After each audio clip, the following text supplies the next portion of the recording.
Okay, and so we have our second Packback question today, and this one comes from Andrea Arango Guerrita. And she asked, why is it that if a person of color or a white person were to commit a crime, the person of color always gets the longer sentence?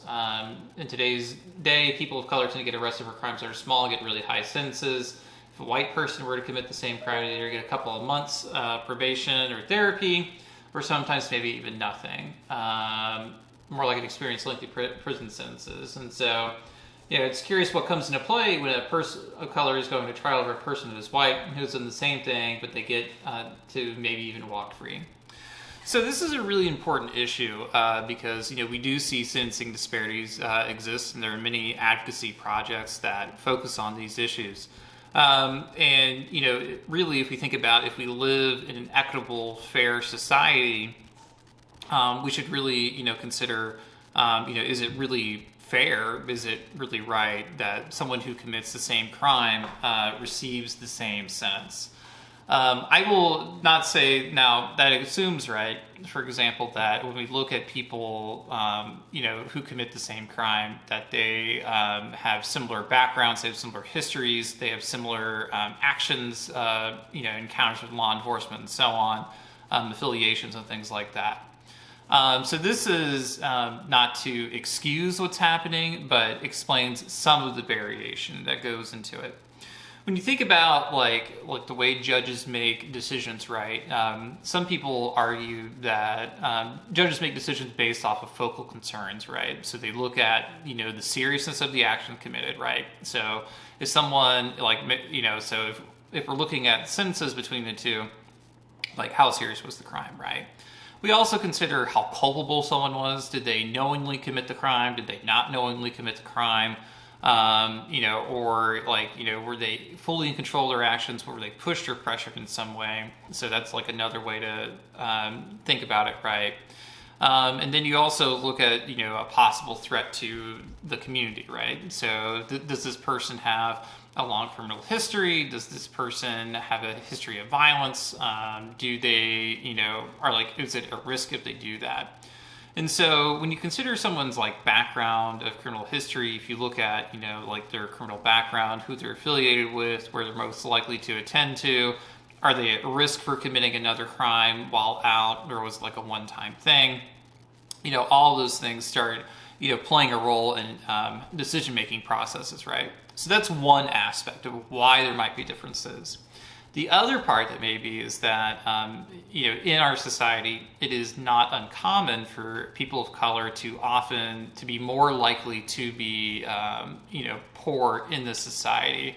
And it's well known that one of the correlates of crime is that tends to be in areas of higher poverty, higher concentration, tend to attract, for whatever reason, more criminal activity. If that's true, though, even though someone may commit a comparable offense, right, they may lack access to appropriate legal defense, right? They may have to use like a public attorney who's not going to be as good, representing someone as someone who is able to pay. So your ability to pay for legal defense also affects those outcomes.